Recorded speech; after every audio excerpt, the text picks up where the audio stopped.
Welcome to the Rim Break Rodeo. We hope this video helps. In this video, I will explain how to put Freon in a Nissan Pathfinder. First, prioritize safety by wearing protective eyewear and gloves. Next, locate the low-pressure service port on your vehicle's AC system, usually marked with an L. Finally, start your engine and turn the AC to its maximum setting with the fan on high. This prepares the system for refrigerant addition. Now, connect the refrigerant can to the low-pressure port.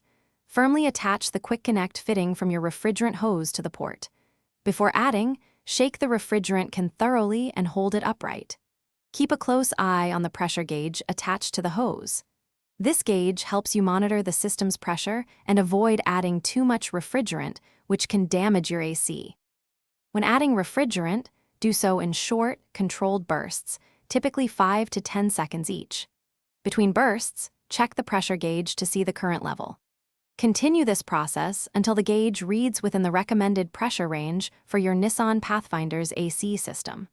Once the correct pressure is reached, quickly disconnect the hose from the low-pressure port to minimize any refrigerant escape. After recharging, check your Nissan Pathfinder's AC vents to ensure cold air is flowing consistently. Also, listen for any unusual noises from the compressor, which could indicate other issues. If the AC still isn't cold, you might have a leak, and professional inspection is recommended. For more great tips and product recommendations, including the new Kindle Paperwhite, check the description below for links and other deals. Thanks for watching, and drive safely. Thanks for watching. Consider subscribing if we helped you.